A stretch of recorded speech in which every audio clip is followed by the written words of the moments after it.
Está en pausa por lo menos por 2 semanas el programa Parole, el mismo que ofrece un camino a la ciudadanía a aquellos inmigrantes sin documentos legales que estén casados con ciudadanos o sean hijastros de estos sin que tengan que salir de los Estados Unidos si es que cumplen ciertos requisitos. Así es, Caro, y es que de esta manera lo ha ordenado un juez federal de Texas en respuesta a la demanda interpuesta por 16 estados republicanos que argumenta que esta medida fomentaría la inmigración ilegal. Angélica González nos explica a continuación a detalle. Bloqueado temporalmente con tan solo 9 días de vigencia, quedó el programa Parole in Place, implementado por la administración Biden para dar un alivio migratorio a aquellos indocumentados que entraron de manera ilegal al país y que están casados con estadounidenses. La medida permite a los cónyuges que tengan el perfil y que puedan demostrar que han vivido en Estados Unidos de manera continua por al menos 10 años, obtener la residencia sin tener que abandonar el país. Con esta decisión, todo queda en pausa. Expresó que la suspensión solamente irá por 14 días y que es parte también de ese procedimiento. No hay conclusiones en el momento. Pero el juez J. Campbell Barker del Distrito Este de Texas argumenta en su fallo que el caso merece una revisión exhaustiva que el tribunal no ha podido hacer hasta la fecha. Por eso la suspensión. Todo después que fiscales generales republicanos de Texas y otros 15 estados demandaron el programa alegando que viola directamente las leyes creadas por el Congreso. En su reclamo aseguran que incluso podría estimular la inmigración ilegal.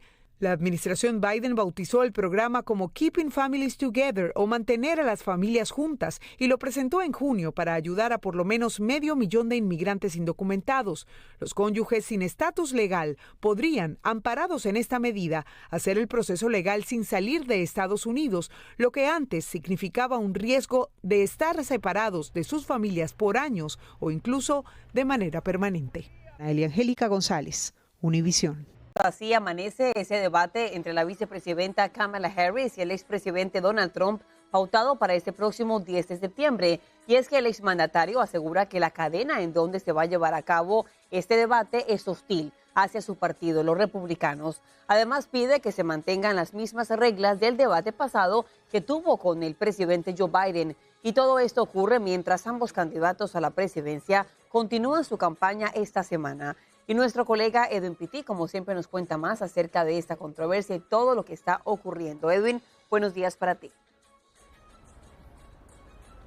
En efecto, Carolina, muy buenos días. Es la nueva controversia aquí en Washington, D.C., ya que a pocos días de ese primer debate presidencial entre Donald Trump y Kamala Harris, el exmandatario podría no participar, como tú comentabas, no solamente por hostilidad, sino porque no está de acuerdo con la propuesta para el cambio de regla que pone sobre la mesa la campaña de Harris para que los micrófonos se mantengan encendidos durante los 90 minutos del debate para ambos candidatos. Escuchemos lo que dijo Trump. We agreed to the same rules. I don't know. It doesn't matter to me. I'd rather have it probably on, but the agreement was that it would be the same as it was last time. In that case, it was muted. Y a un poco menos de 2 meses y medio de las elecciones generales en noviembre, los ataques continúan.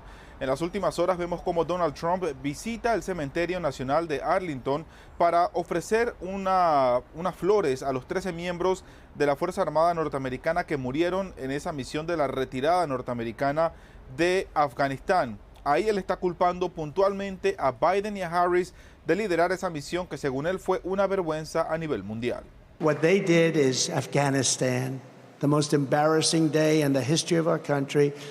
And none of the generals got fired for the incompetence that they showed. We'll get the resignations of every single senior official who touched the Afghanistan calamity to be on my desk at noon on Inauguration Day. You know, you have to fire people. You have to fire people when they do a bad job. We never fire anybody. La Casa Blanca ha enviado 2 comunicados, uno del presidente Biden y otro de la vicepresidenta Kamala Harris, ambos dejando muy claro que continúan con esa misión de cuidar y honrar la vida de los soldados, pero también cuidar de sus familias. También Harris agregó que es el presidente Biden el responsable de ponerle fin a la guerra más larga en la historia de los Estados Unidos. Caro.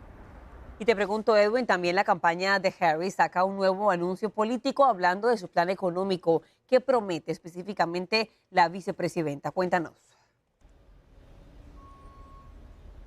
Sí, Carolina, en este nuevo anuncio político, Kamala Harris está hablando de la importancia de su plan económico, diciendo que de llegar a la Casa Blanca más personas tendrían la oportunidad de comprar su primera vivienda. Pero no solamente eso, sino también que bajo su gobierno más de 100 millones de norteamericanos pagarían menos impuestos.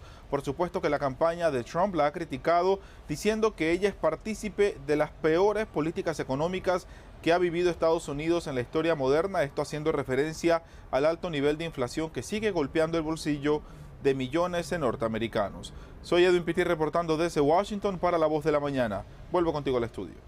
Ambos partidos, como siempre, enfrentándose. Edwin, muchísimas gracias.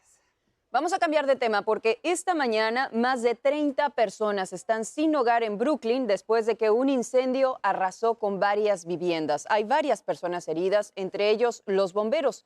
En vivo, Peggy Carranza desde Nueva York nos tiene más información. Te saludo, Peggy. Cuéntanos, por favor.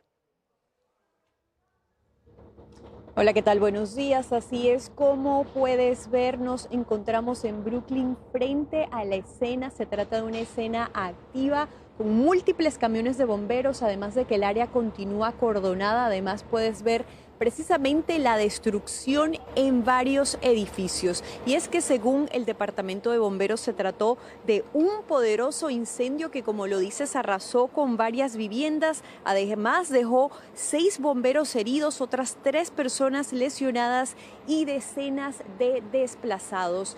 Todo esto mientras, según este departamento, este incendio comenzó poco antes de las 11 de la noche y fue tan intenso que, según ellos, le tomó a más de 160 bomberos precisamente controlarlo, y esto habría tomado casi 3 horas. De hecho, veamos lo que nos dijo este vecino y testigo del siniestro.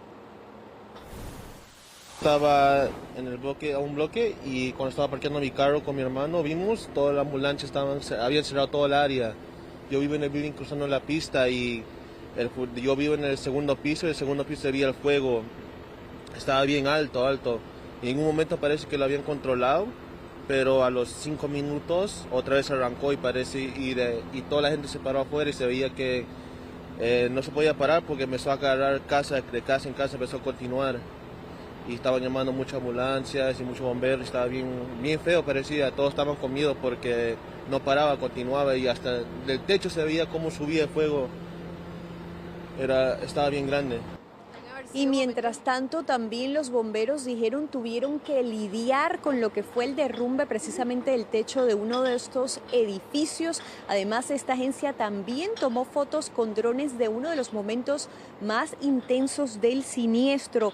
Mientras tanto, continúan investigando. Aún se desconoce la causa de este incendio. Lo que sí te puedo decir es que, por fortuna, ellos dicen que las heridas de estas personas, de estos bomberos, no ponen en riesgo su vida o no serían heridas de gravedad. Así que regreso con ustedes. Wow, qué imágenes. Peggy, ya que estamos hablando de los bomberos, cuéntanos, ¿se sabe cuántos de ellos han estado trabajando en esta escena? Según este departamento, ellos dicen que entre bomberos, además de equipos de emergencias, unos 168 trabajaron para apagar estas llamas. Regreso con ustedes. Peggy, muchísimas gracias por el reporte. Seguiremos atentos en caso de que surja más información.